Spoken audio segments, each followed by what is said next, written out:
Okay, welcome.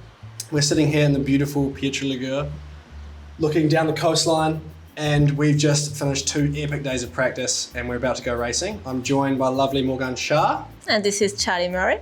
And we're going to talk you through how the practice went and give you a little bit of insight into what we thought about the conditions. Today we practiced stages for day 1. Yeah, so it's a little bit confusing. Yeah. But that's what we're racing tomorrow. It's the other way around. Yeah, so we're racing that tomorrow and it's only 3 stages on day 1. But they're like long stages and it was still a pretty solid day on the bike. I felt like that. I thought only 3 stages it would be easy, but it wasn't easy today. Yeah. Like we were out there for over 5 hours. And I probably went through like 10 or 15 muesli bars. So by the end of the day, I did not want to see another muesli bar. Yeah, well, compared to where you live in the Haute-Savoie, it's completely different terrain. It's so different, yeah. It's a bit more rocks and like harder ground. No roots, pretty much. It's not forgiving either. Yeah.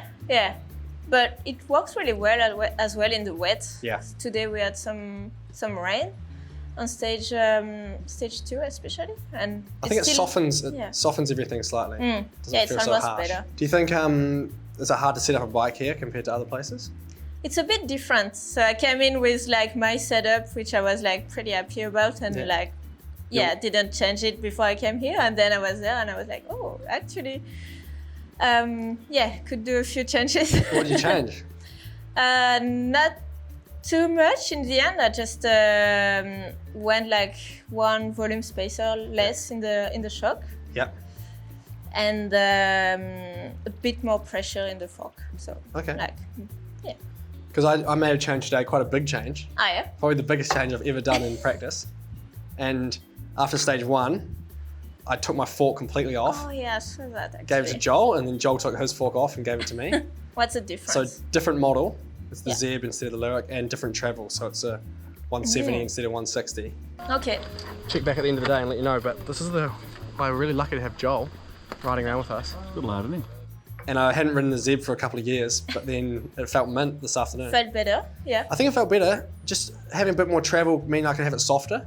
Yeah. And because a lot of flat corners with some bumps in them, and it's not so steep, my fork was feeling just too stiff. Oh yeah. But because it's short travel, I have to have it stiff so I don't blow through. Yeah. So I think hopefully the Zeb is the one for tomorrow.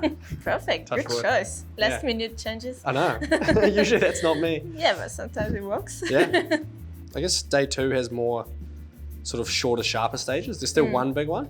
Yeah. The other ones are quite punchy and just 1 or 2 minutes of sprinting. Yeah, true. And then tomorrow is like a serious enduro day where you're going to be at the bottom of every stage, just absolutely gassed. Yeah, I think I'm gonna enjoy maybe a bit more the stages from tomorrow, like the 2 long ones. I really enjoy that. But then the day 2, I think it's gonna feel, at least the climbs and everything's gonna be a bit easier. So maybe. So I think they both have their positives. Yeah, I think it's going to be good after having a big day on the first day to have a few shorter stages on the second day. Yeah. But it's also going to be quite scary, I think. Day 2 probably more scary just because of the stages are shorter, so you'll be going at higher speeds. Yeah, full speed. Attacking. You have to be like 100%. And you'll be tired from the last 3 days of riding by that point. Yeah, it's going to be hard to know like if you need to balance your energy or if you can go like full speed in every stages, because we used to have only like 1 day races, so we could go like full in, like put everything on the line. Yeah, and now you still have like another day after tomorrow, so it's. What's your technique going to be for managing the energy? I think I'm gonna like work a lot on the recovery, like tonight and tomorrow night and everything, and like try to have enough food and enough water that I don't get into the red zone too much. But then I think you still have to go like full gas on the stages, otherwise like someone else gonna go. Yeah. Especially now with the sport, I think everyone's going full speed everywhere, or someone is at least. Yeah, exactly. So if you're not, you're losing. I'm kind of in the same boat as you, but I think just gonna take heaps of food and then just be eating as much as I can. Yeah. And just attack everywhere. Yeah. I mean, it's easy to say that now when you're halfway down a stage and you're absolutely smoked. Remember that. It's different, yeah. But especially tomorrow, I think if you can attack really hard the first day Yeah. That's where you're going to make up some time.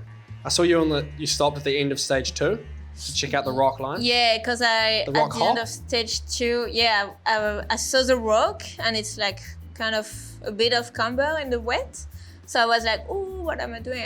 I didn't even know like what was behind, so I went around. So I went back up to have a look to see if I could just like go straight, because otherwise, it lose a bit of time to go around. So I just wanted to have a look, to just have the confidence to just do it tomorrow and not worry about it. So it looks all good actually. I reckon for me, stage 1. Yeah. It's the first stage of the race. It's always like cold and slippery at the top. There's all the mist that comes in. Yeah, sure. And today I was struggling to get into the flow. But anyway, every time we race it, I always either go out too hard or not hard enough and start making mistakes. And then I have to find my flow again. Yeah. And until I'm about halfway down the track, I haven't found my flow. And it was a bit the same today. So I think stage 1 will be the hardest for me. Yeah. But then 2, like you said, it's got a big pedal. Yeah. So. But at least when you're racing, the pedal is finished quicker. Yeah, true.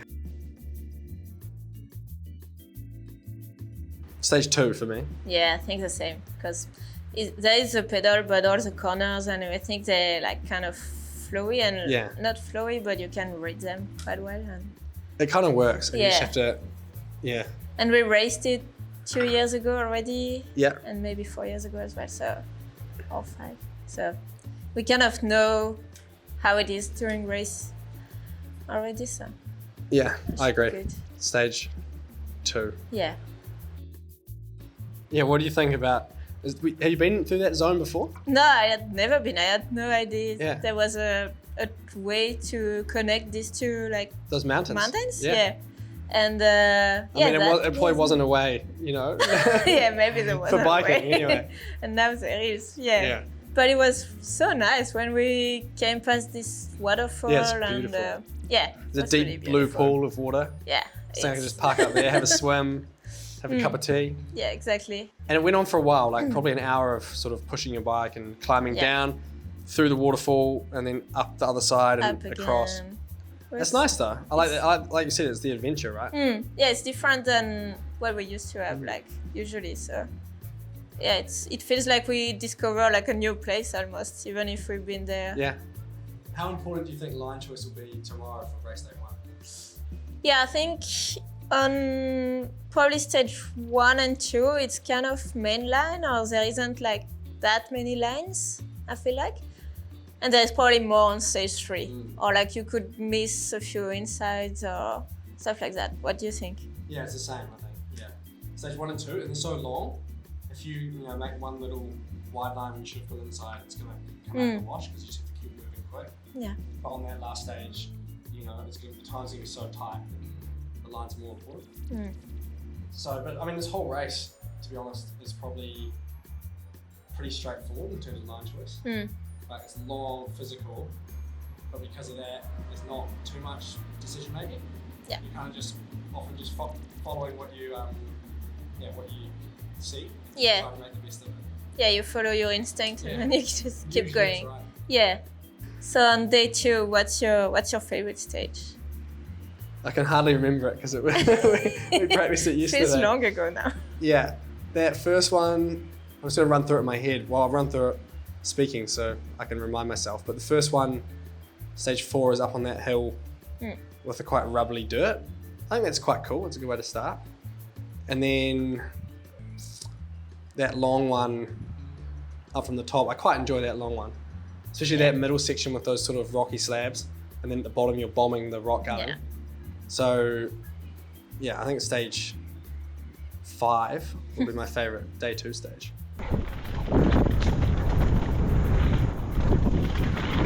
I shouldn't be teasing him. He's gonna smoke us all. Oh, that's sick. That's my favourite section. Yeah, I think same for me. Yeah, I really enjoyed that. I got to the bottom and I was like, I just wanted to keep going. What do you think? Oh, it's such a good track. That was awesome. All the tracks are riding so much better than Fury. Oh, yeah, it's like... Seriously, I was like... the perfect grip and condition. Yeah. And it does go further than the other year. Yeah. Keeps going a bit more, yeah. Yeah, well, do you think there'll be any stage that it will really be important to nail on day 2? I think on day 2, probably stage 5 is where you can make the most difference. Yeah. Because it's so long. Yeah. If you find like a good pace and you like, ride really clean and really like aggressive as well. Yeah. I think you could, That's always the case. The Sometimes. longer stages, you can put the most damage into your competitors. Yeah. Well, that was lovely to catch up, talk about some practice action. But yeah, tomorrow race day. So good luck and enjoy. Yeah, thank you. You too. Have a good one. Cheers. See you tomorrow. See you out there. Ciao.